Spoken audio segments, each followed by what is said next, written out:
अस्सलाम वालेकुम फ्रेंड्स, उम्मीद है कि आप सब खैरियत से होंगे। Welcome to my channel and now we discuss about the keys, shortcut keys, what is shortcut key and why we use it. Basically हमारे पास दो वेज होते हैं कि जिससे हम क्या कर सकते हैं, कंप्यूटर को यूज़ कर सकते हैं। या वो हमारे पास माउस होगा या फिर क्या होता है, हमारे पास कीबोर्ड होता है। माउस एक हमारे पास पॉइंटिंग डिवाइस है जिससे हम पॉइंट करते हैं, मींस के जो हमारी कर्सर होता है वो पॉइंट करता है और हमें उससे किसी भी चीज़ को एक्सेस कर सकते हैं। और दूसरा वे हमारे पास क्या है, कीबोर्ड का है कि कीबोर्ड से हम अगर हमें शॉर्टकट की आती हैं, जितनी भी शॉर्टकट कीज़ हैं या कुछ उसमें से आती हैं, तो हम उसको ईज़िली क्या कर सकते हैं, यूज़ कर सकते हैं। अब डिफरेंस दोनों में ये है कि जो की का सिस्टम है शॉर्टकट की या कीबोर्ड से हम जो यूज़ करते हैं चीज़ों को, वो फास्ट होता है एज़ कम्पेयर टू माउस। क्योंकि माउस में क्या होता है कि हमारे पास पॉइंटिंग डिवाइस है, तो इसमें हमें राइट लेफ़्ट क्लिक करना पड़ता है एंड देन क्या होता है, ऑप्शन जो आके सेलेक्ट करना होता है। बट अगर आपके पास की का नॉलेज है, की को आप जानते हैं शॉर्टकट की को, तो उससे आप क्या कर सकते हैं कि बड़े ईज़िली से और बड़े तेज़ी से आप काम कर सकते हैं। तो चलें स्टार्ट करते हैं फ्रेंड्स इसको, की के टॉपिक को। ये मैं जो है आपको प्रैक्टिकल करके दिखाऊंगा कि कैसे इसको हमने सॉल्व करना है। क्योंकि अक्सर वीडियोस में इस तरह होता है कि वो जस्ट आपको कॉपी पेन पर या क्या होता है कि वाइट बोर्ड पर आपको समझा देते हैं, बट उसका जो प्रैक्टिकल है वो आपको नहीं करवाते। तो मैं क्या करूँगा कि प्रैक्टिकल भी साथ में करवाऊँगा, जो सी की जिस पर्पज़ के लिए यूज़ होती है वो मैं आपको लाइव डेमोस को यहाँ पर दिखाऊँगा। स्टार्ट करने से पहले फ्रेंड्स आपसे एक रिक्वेस्ट है, अगर आप मेरे चैनल पर नए हैं तो इसको सब्सक्राइब कर दें, शेयर कर दें एंड बेल का आइकन दबा दें ताकि आने वाली जितनी भी वीडियोस हैं वो आपको बआसानी मिलती रहें। तो सबसे पहले मेरे पास पड़ी है कंट्रोल ए। कंट्रोल ए क्यों हम यूज़ करते हैं? कंट्रोल ए यूज़ करते हैं जब भी हमने टेक्स्ट को सिलेक्ट करना हो, जितना भी टेक्स्ट हमारे पास पड़ा है उसको हम सिलेक्ट करना चाहते हैं, तो उसके लिए हम क्या करते हैं, कंट्रोल ए प्रेस करते हैं। अब जैसे मैंने कंट्रोल ए प्रेस किया तो देखें जितना भी मेरे पास टेक्स्ट पड़ा था वो सारा का सारा क्या हो गया, वो सिलेक्ट हो गया। तो कोई भी अगर चीज़ आपने जिस पर एक्शन परफॉर्म करना है तो उसके लिए पहले ज़रूरी होगा कि आपने उसको सिलेक्ट करना होगा। तो कंट्रोल ए है या जितना भी आपने टेक्स्ट सेलेक्ट करना है तो उस चीज़ पर जाकर आप एक्शन परफॉर्म कर सकते हो। तो कंट्रोल ए से क्या होगा कि जितना भी आपका टेक्स्ट पड़ा था वो क्या होगा, सारा का सारा सिलेक्ट हो जाएगा। अच्छा जी, दूसरे नंबर पे पड़ी है हमारे पास control B. Basically control B का जो मकसद है या इसका जो पर्पज़ है वो ये है कि चीज़ को बोल्ड करना। अब जैसे ही मैंने इसको सिलेक्ट किया एंड देन क्या किया, कंट्रोल बी प्रेस किया, तो देखें ये पहले बोल्ड थी पहले से ही, तो ये अब क्या हो गई, अनबोल्ड हो गई। अब मैं दोबारा चाहता हूँ कि नहीं, मैं इसको बोल्ड करना चाहता हूँ किसी भी टेक्स्ट को या किसी भी चीज़ को, तो उससे क्या होगा, आप कंट्रोल बी प्रेस करेंगे तो दोबारा से वो क्या हो जाएगी, वो बोल्ड हो जाती है चीज़। इसके बाद क्या है जी, हमारे पास कंट्रोल सी पड़ा है। कंट्रोल सी किस लिए यूज़ होता है, कॉपी के लिए यूज़ होता है।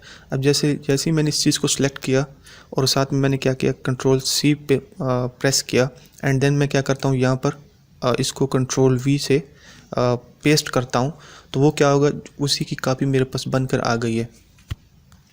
कंट्रोल सी और कंट्रोल वी को साथ रखने का मकसद यही है कि जैसे ही आप कुछ चीज़ क्या करेंगे, कॉपी करेंगे, तो साथ में आप कंट्रोल वी से उसको क्या कर सकते हैं, पेस्ट कर सकते हैं। अब मुझे दूसरी कॉपी चाहिए उसकी, तो वही मेरे पास सेलेक्ट हुआ पड़ा है टेक्स्ट, तो मैं जैसे ही इसको कंट्रोल वी करूँगा, जितनी बार भी करूँगा, तो वो मेरे पास चीज़ क्या होगी, ऑटोमेटिकली प्रिंट होती जाएगी या क्या होगी, कॉपी होती जाएगी। इसके बाद जी है मेरे पास कंट्रोल एक्स। कंट्रोल एक्स किस लिए यूज़ होता है, कंट्रोल एक्स जब हम किसी चीज़ को कट करना चाह रहे हैं। कॉपी में क्या होता था कि हमारे पास दूसरी कॉपी बन जाती थी उसकी, लेकिन कंट्रोल जो एक्स है, अब जैसे मैंने इसको सेलेक्ट किया, लेट्स सपोज, और कंट्रोल एक्स मैंने प्रेस किया, तो देखिए वो यहाँ से चला गया। मतलब है कि इसकी कॉपी नहीं बनेगी, इसका जो ओरिजिनल टेक्स्ट होगा वही चला जाएगा हमारे यहाँ से। तो जब भी आप चाहते हैं कि मैं इस चीज़ को कट करूं और किसी और जगह पे पेस्ट करना चाहता हूं, तो क्या होगा कि आपने उसको कंट्रोल एक्स के ज़रिए, शॉर्टकट की के ज़रिए आपने उसको सॉल्व करना होगा। तो इसके बाद हमारे पास जी की पड़ी है control of D. Control of D का बेसिक जो पर्पज़ होता है वो फॉन्ट को स्टाइल देना। लेट्स सपोज मैं इसको क्या करता हूँ, सेलेक्ट करता हूँ। ये बात अपने माइंड में रखनी है कि जिस चीज़ पर भी आप कोई एक्शन परफॉर्म करते हैं या जो सा भी टेक्स्ट है जिस पे आप एक्शन परफॉर्म करना चाह रहे हैं, तो उसको सबसे पहले आपने सेलेक्ट करना है। कंट्रोल ए से क्या होता है, हमारे पास जितना भी टेक्स्ट होगा वो सिलेक्ट होगा। स्पेसिफिक क्या होगा, अगर आपने टेक्स्ट सेलेक्ट करना है तो आप वहाँ पर जाकर माउस से भी कर सकते हैं एंड देन क्या है, शिफ्ट पकड़कर आप जो एरो कीज़ पड़ी हैं उनको प्रेस करेंगे तो वो क्या होगा, वो भी सिलेक्ट हो सकता है। तो सबसे पहले मैं इस कंट्रोल डी पर ही एक्शन परफॉर्म करना चाहता हूँ। तो जैसे ही मैं कंट्रोल डी प्रेस करूँगा तो देखें ये हमारे पास इसका डिफरेंट वो टेक्स्ट आ गया कि कौन सा आप टेक्स्ट रखना चाह रहे हैं, कौन सा उसको कलर देना चाह रहे हैं, कौन सा उसका स्टाइल देना चाह रहे हैं। जैसे मैं इसका करता हूँ इटैलिक कर देता हूँ और उसमें मैं क्या कर देता हूँ, उसकी साइज़ बढ़ा देता हूँ। तो जितनी भी चीज़ें आप यहाँ से उसका फ़ॉन्ट साइज़, फ़ॉन्ट स्टाइल, जितनी भी चीज़ें आप उसको क्या कर सकते हैं, चेंज कर सकते हैं।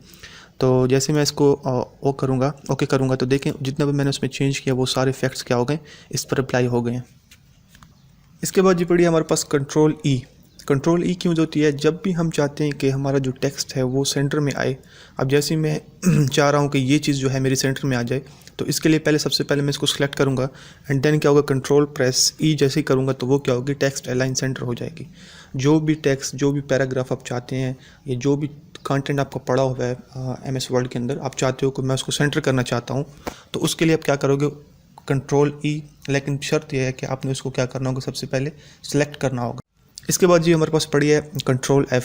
कंट्रोल F क्यों यूज़ होती है, कंट्रोल F इसलिए यूज़ होती है कि जब भी हम अपने कंटेंट के अंदर कोई चीज़ सर्च करना चाह रहे हैं और हमें नहीं मिल रही, लेट्स सपोज हमारे पास जो टेक्स्ट है उसकी जो लाइंस हैं वो लेट्स सपोज 10,000 की लाइंस पड़ी हुई हैं, 10,000 का लाइंस का कंटेंट पड़ा हुआ है, तो उसमें स्पेसिफिक वर्ड को ढूंढना बड़ा मुश्किल हो जाता है या स्पेसिफिक लाइन को ढूंढना बड़ा मुश्किल हो जाता है। तो जिसके लिए हम क्या करते हैं कि कंट्रोल F यूज़ करते हैं। कंट्रोल F से क्या होगा कि आपको अब जो चीज़ भी आप ढूंढना चाह रहे हैं, लेट्स सपोज मैं चाह रहा हूँ कि OPTION ऑप्शन, अब जैसे मैंने इंटर किया तो वो देखें जहाँ पर भी ऑप्शन था वो वहाँ पर मुझे ले गया है। तो बेसिक इसका जो पर्पज़ है, किसी भी चीज़ को आपने टेक्स्ट को फाइंड करना हो या किसी स्पेसिफिक वर्ड को फाइंड करना हो, भले वो आपके पास 2000 लाइन में पड़ा है, 3000 लाइन में पड़ा है, तो वो उसी स्पेसिफिक टेक्स्ट पे जाकर क्या करेगा, आपको ले जाएगा।